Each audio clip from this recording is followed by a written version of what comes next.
Watch and burn. Hey everybody. So tonight, let me actually turn this, that's to be a little better there. So tonight I want to discuss what I've always considered to be Iron Maiden's most accessible album.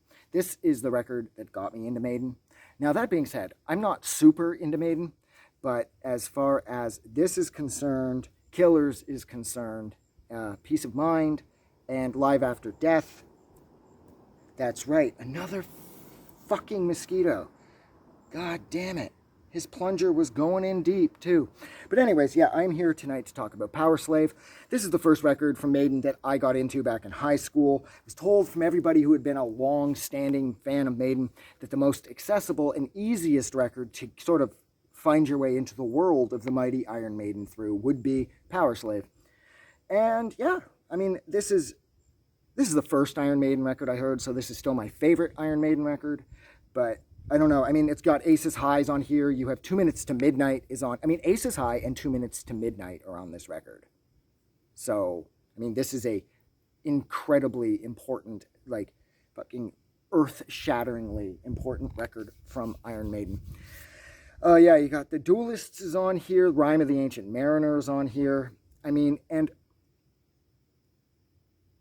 it's funny because Maiden are known, as is Metallica, for their longer songs. And they always seem, at least the Dickinson days, they were always able to pull off really long songs.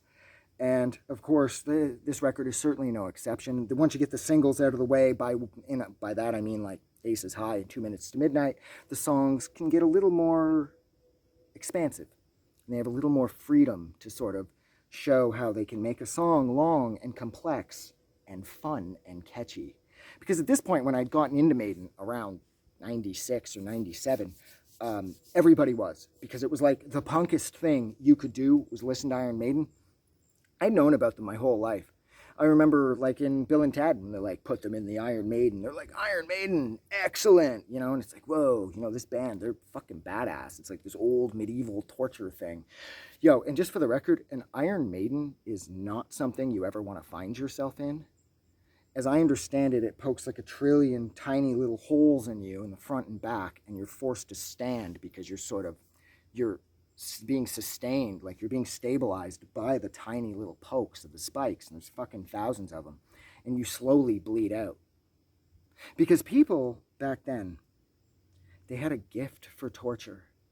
I mean, yo, seriously, check out The Pair, okay? You want to look up, like, the most brutal medieval torture device. I mean, they were all brutal, but for me, my personal favorite is The Pair. Check out The Pair in relation to medieval torture devices. Totally worth your time, and you would not want that either up your ass or down your throat. Wow. Heaven forbid if you didn't believe in heaven back then, you know? But anyways, yeah, we're not talking about medieval torture devices. We're talking about a band that named their group after one particularly brutal medieval torture device. And that band, again, is Iron Maiden, Bruce Dickinson and company. And yeah, this record's incredibly fun. It's catchy. It has all of the sort of earmarks, the trademarks of an Iron Maiden album. The musicianship is through the roof.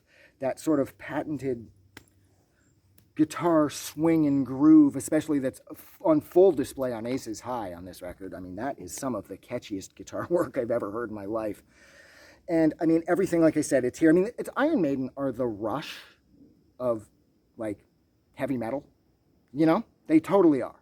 The two bands are so alike and yet so completely different at the same time. But it is true. Iron Maiden are the Rush of heavy metal. And this record has to be their Moving Pictures. I think I would frame Powerslave as being Iron Maiden's Moving Pictures. Because I've always considered Moving Pictures to be Rush's most accessible album for a new fan. If you're not sure of Rush, I would say Moving Pictures or maybe Hemispheres to sort of get an idea of what Rush was up to in the 70s. But yeah, so I'm going to stop talking about Powerslave. This record's amazing. The artwork is awesome. It's bright. It's colorful. It's engaging. I love looking at the artwork. Eddie, of course, is all over the artwork. God, I love Eddie. And I love this record. So yeah, look, so thank you so much for hanging out with me for almost 5 minutes while I discussed Iron Maiden's, I don't remember when this came out, 1984 album, Powerslave. Like always, if you like this review or you like this record, don't forget to do something nice for somebody. But please, most importantly, don't forget that the world is actually a better place because you are in it. And I'm going to go because I like that light in the background, but I know someone's going to have a fucking seizure off of it, and it might just be me. Have a good night.